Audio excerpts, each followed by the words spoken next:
ونشهد أن لا إله إلا الله وحده لا شريك له ونشهد أن محمدا عبده ورسوله قال النبي صلى الله عليه وسلم لا يؤمن أحدكم حتى أكون أحب إليه من والده وولده والناس أجمعين وكما قال عليه الصلاة والسلام۔ حضرات محترم، سامعین کرام، بزرگوں، دوستوں، دینی و ایمانی بھائیوں، رات کا ایک اچھا خاصا وقفہ گزر چکا ہے۔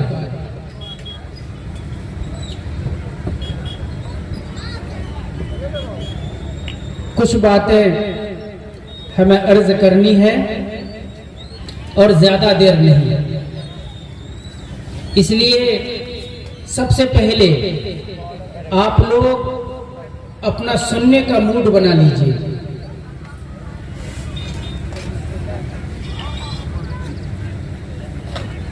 نبی کریم سرکار دو جہاں صلی اللہ علیہ وسلم کی ایک حدیث پاک ابھی ہم نے تلاوت کی۔ نبی کریم سرکار دو جہاں صلی اللہ علیہ وسلم ارشاد فرماتے ہیں لا یؤمن احدکم حتی اکون احب الیہ من والدی وولدی والناس اجمعین۔ تم میں سے کوئی شخص اس وقت تک مومن نہیں ہو سکتا ہے جب تک کہ اپنے والد، اپنے بچے، بلکہ تمام انسانوں کے مقابلے میں سب سے زیادہ مجھ سے محبت نہ کرنے لگے۔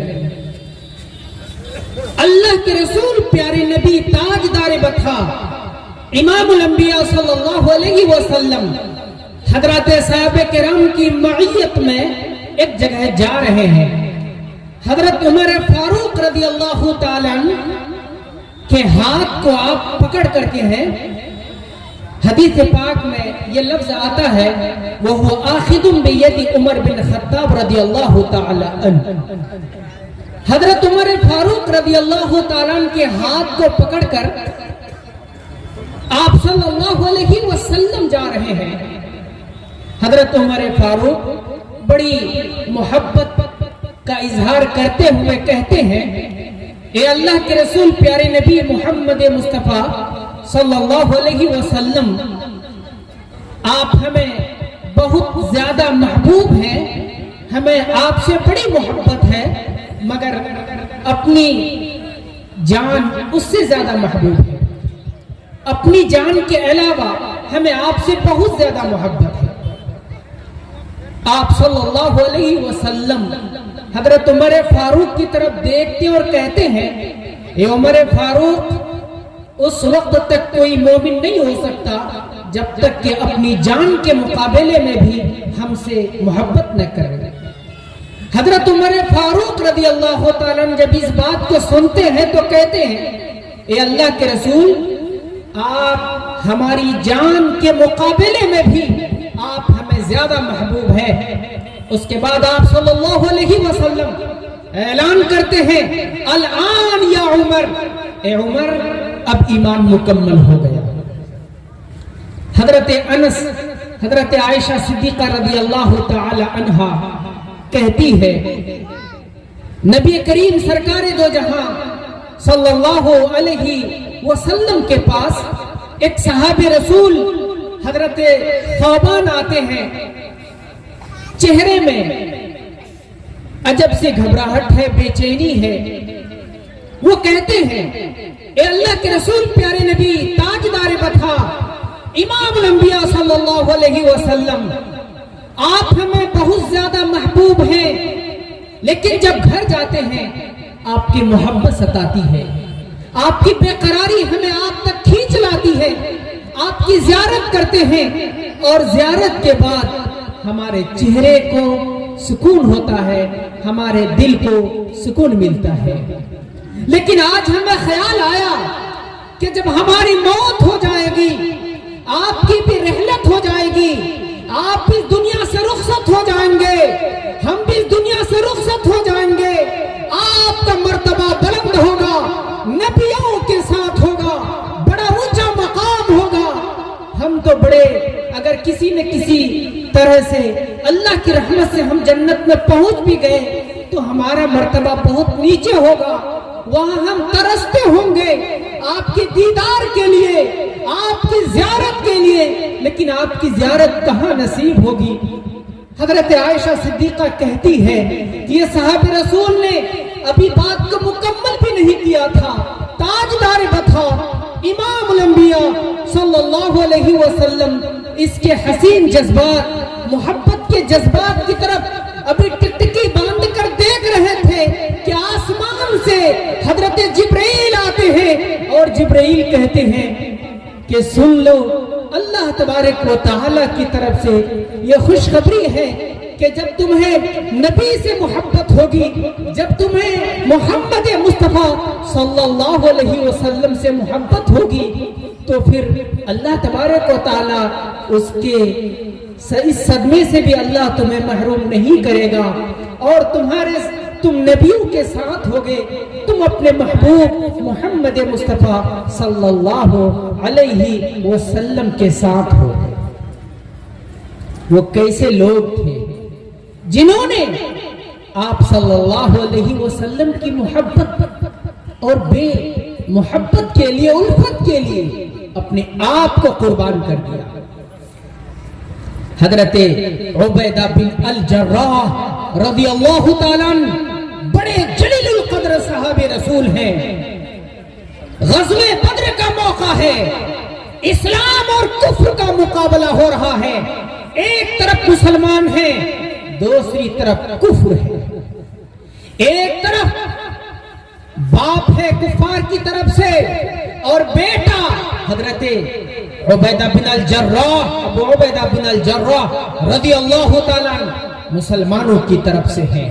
باپ بیٹے کو بلا رہا ہے، اپنی پرورش کا واسطہ دے رہا ہے کہ میں نے تمہیں پالا، میں نے تمہیں بڑا کیا، میں نے تم سے محبت الفت کر کے میں نے تجھے اس مقام تک پہنچایا، اب بھی میرے قریب آ جاؤ۔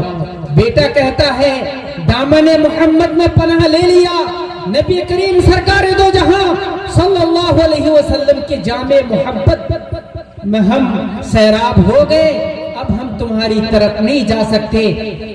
جب باپ نے سنا، بیٹے کی طرف دیکھا، تلوار کو لہرایا، لیکن بیٹا کسی طرح وار سے بچ گیا۔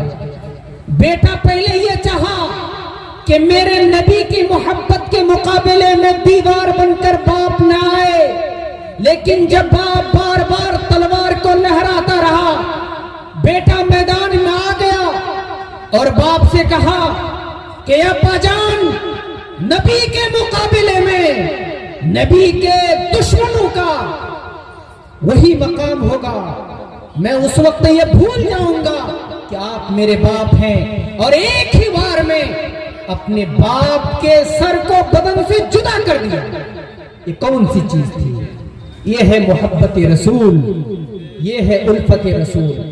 کیا آپ صلی اللہ علیہ وسلم کی محبت ایک طرف اور باپ کی محبت دوسری طرف، باپ کی محبت کو ٹھکرا دیا، نبی کی محبت کو آگے کر دیا۔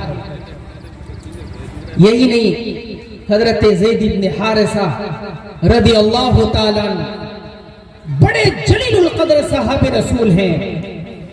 ان کی ماں میکے آتی ہے، چھوٹا بچہ ہے، اور ڈاکو انہیں اٹھا لیتے ہیں۔ حکیم ابن حزام خرید کر حضرت خدیجہ جو ان کی پھوپھی ہے، آپ صلی اللہ علیہ وسلم کی بیوی، ان کے پاس بیچ دیتے ہیں، ان کے حوالے کر دیتے ہیں خرید کر۔ آپ صلی اللہ علیہ وسلم کے وہ غلام بن جاتے ہیں اور خدمت کے لیے اپنے آپ کو وقف کر دیتے ہیں۔ کسی طرح سے باپ کو پتا چلتا ہے کہ میرا بیٹا عرب کی سرزمین میں ہے، محمد کے پاس ہے۔ باپ اپنے بھائی کے ساتھ، قبیلے کے ساتھ مکہ المکرمہ آ جاتا ہے۔ اور محمد کے پاس جا کر کہتا ہے کہ اے نبی، اے محمد صلی اللہ علیہ وسلم، یہ دراہم و دنانیر حاضر ہیں، یہ سونے چاندی حاضر ہیں، زید بن حارثہ کو میرے حوالے کر دو۔ آپ صلی اللہ علیہ وسلم زید بن حارثہ کو بلاتے ہیں اور کہتے ہیں کہ زید یہ بتاؤ کہ یہ کون ہے؟ زید بن حارثہ پہچان لیتا ہے اور کہتا ہے کہ یہ میرے باپ ہیں، یہ میرے چچا ہیں، یہ میرے خاندان والے ہیں۔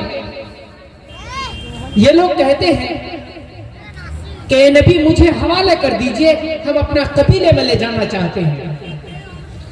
آپ صلی اللہ علیہ وسلم کہتے کہ ذرا آپ کے بیٹا سے میں پوچھ لوں، چونکہ قرعہ انتخاب ان کے ہاتھ میں ہے، ان کو کیا پسند ہے۔ جواب سنیے، زید بن حارثہ آپ صلی اللہ علیہ وسلم کے چہرے کی طرف دیکھتا ہے اور وہ کہہ دیتا ہے کہ ابا جان، آپ کی محبت، آپ کی الفت ایک طرف، نبی کی محبت ایک طرف، ہم نے نبی کی غلامی قبول کر لیا ہے، ہم آپ کی طرف، کفر کی طرف اب نہیں جا سکتے ہیں۔ یہ کون سی طاقت تھی؟ یہ نبی کی محبت کی طاقت تھی۔ ایک صحابی رسول ہے، ان کے ہاتھ میں انگوٹھی ہے، آپ صلی اللہ علیہ وسلم کی مجلس میں حاضر ہوتے ہیں۔ آپ صلی اللہ علیہ وسلم دیکھتے ہیں کہ سونے کی انگوٹھی ہے، آپ اس انگوٹھی کو لیتے ہیں اور اٹھا کر پھینک دیتے ہیں۔ پھر آپ صلی اللہ علیہ وسلم مجلس سے رخصت ہو جاتے ہیں، چلے جاتے ہیں۔ حضرات صحابہ کرام موجود ہیں، اس سے کہتے ہیں کہ تمہاری انگوٹھی کو نبی نے پھینک دیا ہے، تم استعمال نہیں کر سکتے ہو، تم مرد ہو، سونے کی انگوٹھی ہے، لیکن اس سے فائدہ حاصل کرو، اس سے نفع حاصل کرو، اس کو بیچ لو۔ مگر اس صحاب رسول کا جواب سنیے، وہ صحاب رسول کہتا ہے واللہ لا آخذہ وقد طرحہ رسول اللہ صلی اللہ علیہ وسلم، قسم خدا کی جس انگوٹھی کو میرے نبی نے پھینک دیا ہے، میرے اندر یہ طاقت نہیں ہے کہ میں اس انگوٹھی کو اٹھا سکوں۔ یہ نبی کی محبت تھی، یہ نبی کی الفت تھی۔ کیا ہمارے اندر ایسا ہے؟ کیا ہمارے اندر یہ جذبہ ہے؟ نہیں ہے یہ جذبہ کہ محمد سے وفا تو نے تو ہم تیرے ہیں، یہ جہاں چیز ہے کیا لوح و قلم تیرے ہیں۔ محمد کی محبت دین حق کی شرط اول ہے، اسی میں ہو اگر خامی تو سب کچھ نامکمل ہے۔ میرے بزرگوں، ایک صحابہ رسول ہیں حضرت انس رضی اللہ تعالیٰ عنہ، جو آپ صلی اللہ علیہ وسلم کے خادم تھے، بڑے جلیل القدر صحابہ رسول۔ وہ کہتے ہیں کہ ایک صحابہ رسول حاضر ہوتے ہیں اور اللہ کے رسول سے پوچھتے ہیں، کیا پوچھتے ہیں؟ متی الساعہ، قیامت کب آئے گی؟ آج بھی لوگ پوچھتے رہتے ہیں متی الساعہ، قیامت کب آئے گی؟ اللہ کے رسول پیارے نبی کا جواب سنیں۔ آپ صلی اللہ علیہ وسلم کہتے ہیں ما اعددت لہا، تم نے قیامت کی تیاری کیا کر کے رکھی ہے؟ وہ صحابہ رسول کیا جواب دیتے ہیں؟ وہ کہتے ہیں ما اعددت لہا، ما اعددت لہا لا کثیر صلاۃ ولا صوم ولا صدقۃ۔ اے اللہ کے رسول، تیاری کچھ بھی نہیں ہے، بہت زیادہ نمازیں بھی نہیں ہے، بہت زیادہ روزے بھی نہیں ہیں، اور غریب آدمی ہوں، بہت زیادہ صدقہ بھی میرے اندر کرنے کی طاقت نہیں ہے۔ ہاں ایک چیز کی میرے اندر طاقت تھی، وہ تیاری میں نے کر لی ہے، اور وہ تیاری کیا ہے؟ احب اللہ ورسولہ، میں اللہ سے اور اس کے رسول سے محبت کرتا ہوں، بس میں نے یہی تیاری کر رکھی ہے۔ آپ صلی اللہ علیہ وسلم چہرے کی طرف دیکھتے ہیں اور چہرے کی طرف دیکھ کر کے کہتے ہیں کہ سن لو، جب نبی سے تمہیں محبت ہے تو پھر تمہارا بیڑا پار ہے۔ کیا ہمارے اندر ہے ایسی محبت؟ کیا ہے بتائیے؟